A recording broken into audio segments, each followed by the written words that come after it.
যতই করো বাহানা, যতই বলো না না না, বিয়ের ফুল ফুটলে বাজবে বিয়ের বাজনা। Hello everyone, this is Ivy. Welcome back to my channel Isa's diaries এর নতুন সকালে তোমাদের সকলকে ওয়ার্ম ওয়েলকাম জানাই। আজকে আমার বিয়ের ঘর একটু একটু করে সাজান্ত হয়ে উঠছে, কারণ ভাইয়ের বিয়ে বলে কথা। ভাই আসবে, আইব্রোবাদ খাওয়াবো, তারপরে তত্ত্ব সাজানো আছে, অনেক কাজের চাপ, অনেক কাজ। তো সব কি করে সামলাবো সেই খুঁজে উঠতে পারছিলাম না। তারই মাঝখানে একটু ঘরটাকে সাজান্ত করে নেওয়া, কারণ ঘরটা যদি দেখতে ভালো না লাগে, ঘরটা যদি পরিষ্কার পরিচ্ছন্ন না থাকে, তাহলে মনটা কখনোই ভালো থাকে না।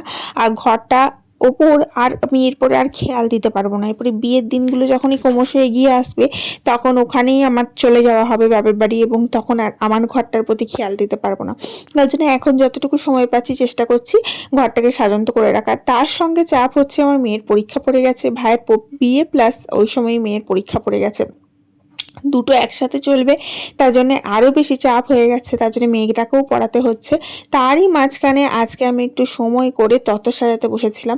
আসলে একদিনে তো সব তত্ত্ব সাজিয়ে ওঠা হয় না, একটু একটু করেই সাজাতে হয়। এর আগে আমি একদিন সাজিয়েছি, সেটা কিছু পাঠিয়ে দিয়েছি বাপের বাড়িতে, এবং আজকে আবার কিছু সাজাবো যতদূর হয়, তারপরে আবার বাকি যেটা থাকবে সেটা আবার পরে সাজাবো।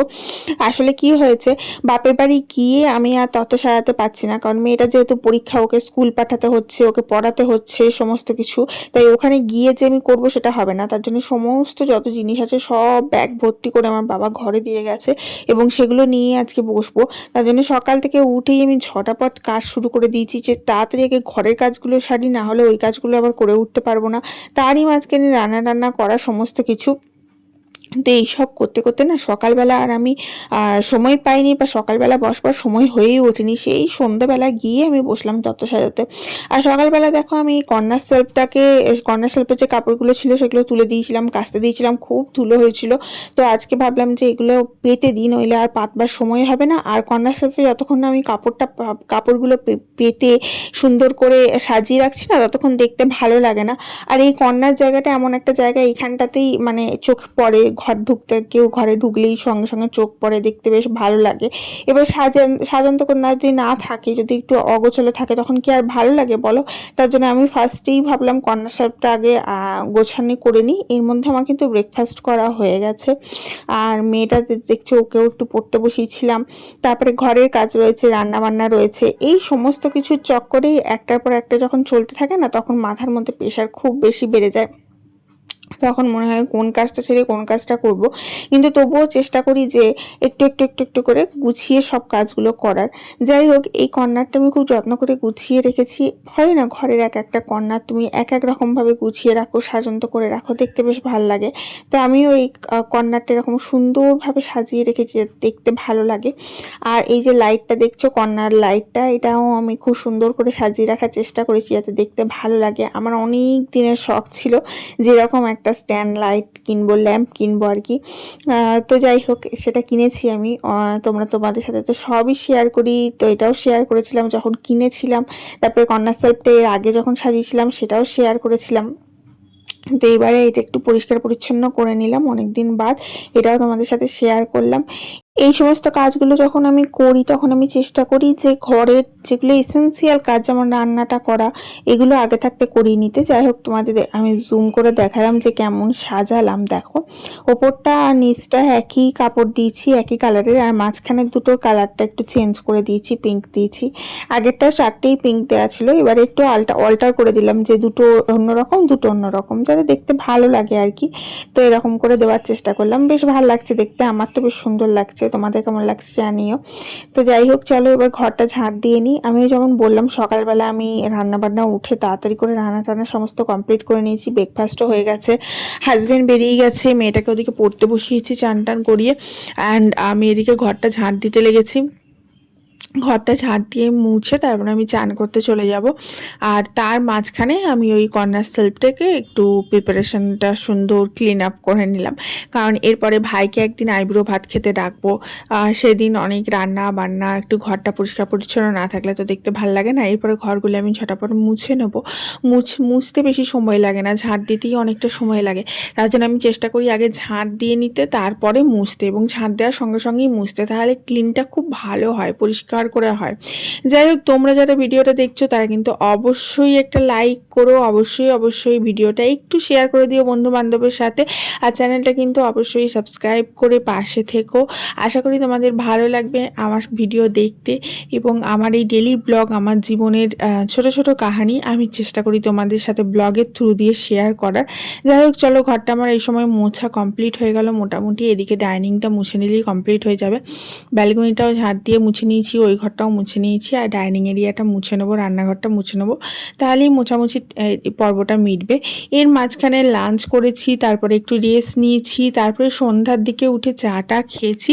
দেন হাজব্যান্ড এসেছিলো, ওকে নিয়ে বসেছি ফাইনাল টাচ আপ দিতে এই তত্ত্বগুলোর। তো আজকে অনেকগুলো চেষ্টা করেছি বাগিয়ে নিতে, মানে গুছিয়ে নিতে, তত্ত্ব সাজিয়ে নিতে।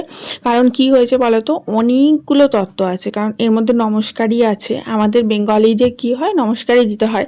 যেমন দিদির ওর দিদিকে দিতে হবে, ওর দাদাকে দিতে হবে, যে কোণে তার দিদিকে দাদাকে যাবে, তার মাকে যাবে, ওর বাবা নেই তার জন্য বাবাকে যাবে না, বাবা থাকলে বাবাকে যেত, এরকম আর কি। তারপরে কনের সমস্ত সাজন্ত সমস্ত কিছু এখানে রয়েছে। দেখো, ওর শাড়ি, ওর আসন, ওর টাওয়েলটা আমার সাজানো হয়ে গেছে, একটা দাদার সাজ সাজানো হয়ে গেছে। ওগুলো না আগে সাজানো হয়ে গেছিলো, ওগুলো আমি বাবাকে দিয়ে অলরেডি পাঠিয়ে দিয়েছি।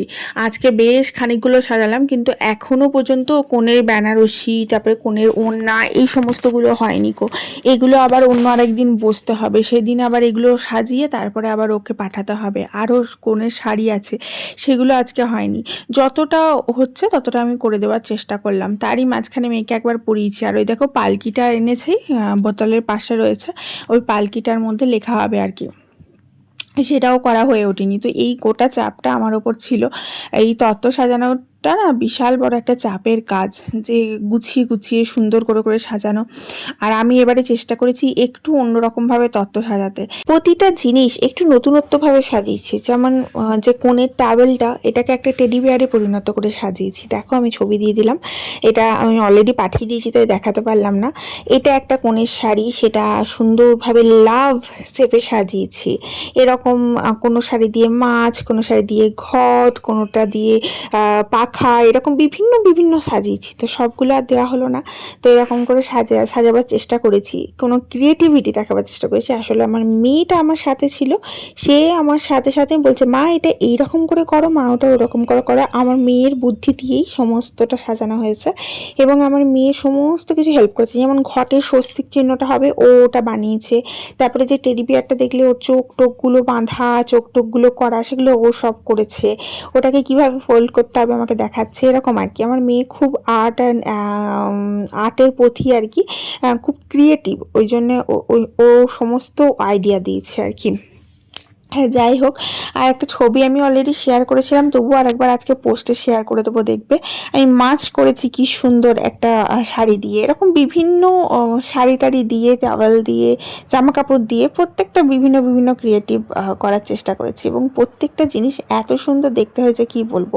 তো গোটা সন্ধেটা এরকম তত্ত্ব সাজাতে চলে গেল। তত্ত্ব সাজালেই তো হবে না, তত্ত্বটাকে সাজানো, প্রিপারেশন করা, তারপরে সেটা আবার শালোপিন পেপার দিয়ে মোড়া, তারপরে এই যে রিবনগুলো বাঁধছি, রিবনগুলো বাঁধা, তারপরে হচ্ছে নাম্বারিং দেওয়া ওপরে ওপরে ওপরে ওপরে, তারপরে হচ্ছে ওই কুলো, এই তোমার পালকির মধ্যে এবার লিখে দেওয়া যে কোন নাম্বারে কাকে তুমি দিচ্ছ। হ্যাঁ, তো সেগুলো লেখা, মানে ওর প্রসিডিওরটা অনেকটা সময় লাগে। তো এটা একটা অনেক বড় প্রসিডিওর। আমার মনে আছে আমার বিয়ের সময় আমি একা হাতেই আমারগুলো সমস্ত করেছিলাম। আবার ভাইয়ের বিয়ের সময়ও সেই আমি করলাম। আমার ভাইয়ের বিয়ের সময় আমার মেয়ে আর আমার বর অনেক সহযোগিতা করেছে।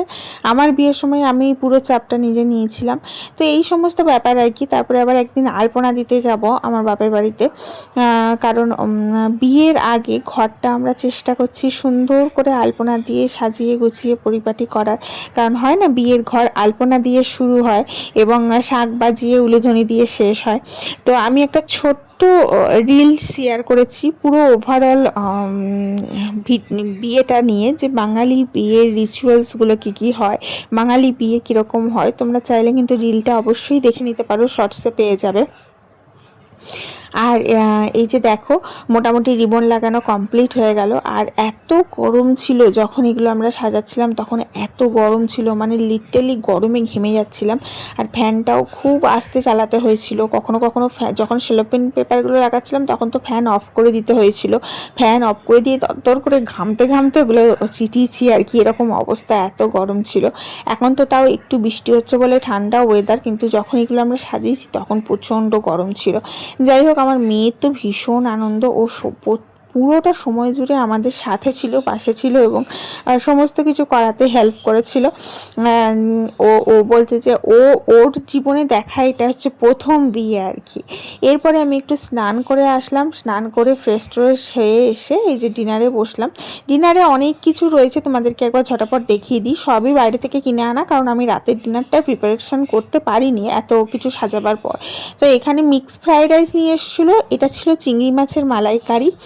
এটা আমার আর আমার মেয়ের ভীষণ ফেভারিট, আমার বর খায় না চিংড়ি মাছের মালাইকারি। তো বরের জন্য স্পেশাল কী ছিল, সেটা হচ্ছে বরের জন্য স্পেশাল ছিল মাটন। ও মাটন আনিয়েছিল, মাটনটা আমরা বাইরের খাই না সচরাচর, এই আনালো আর কি। মানে ও বলছে তোমরা চিংড়ি খাবে, আমি মাটন খাবো, এরকম একটা ব্যাপার। এখানে স্যালাড আনিয়েছিল, স্যালাডটা খুব সুন্দর করে অর্গানাইজ করে দিয়েছিল। আর যখনই স্যালাড বাইরে থেকে কিনে খায় না, কি ভালো ওরা কাটিংটা করে, আমার খুব ভালো লাগে। আর এখানে আমার বরের জন্য ছিল, ও ফ্রাইড রাইস খায় না, ও খাবে পোলাও। তো এখানে কাশ্মীরি পোলাও আনানো হয়েছিল, যেটা ও খাবে, আমার হাজব্যান্ড খাবে, ও অতটা খেতে পারবে না, আমরাও একটু খেয়ে নেবো। আর মিক্সড ফ্রাইড রাইস ও একদমই খায় না, ওটার মধ্যে প্রন দেওয়া থাকে, পনির দেওয়া থাকে, চিকেন দেওয়া থাকে, আমার খুব ভালো লাগে, আমার মেয়েরও খুব ভালো লাগে। তো এই দিয়ে আজকে ডিনারটা সারবো, দেন শুয়ে পড়বো। ওই হয় না বিয়ে বাড়ির অতটা কাজের মধ্যে প্রেশার থাকলে না ঘরে আর রান্নাবান্না করা হয়ে ওঠে না। তো এই যে দেখো চিংড়ি মাছের মালাইকারিটা খেয়ে আমি তো জাস্ট পাগল হয়ে গেছি, আমার এত ভালো লেগেছে। তো চলো ঝটাপট ডিনারটা করে নিই, দেন আজকের মতো বিদায় নিচ্ছি। দেখা হচ্ছে কালকে, ভালো থেকো সবাই, লাভ ইউ অল, বাই।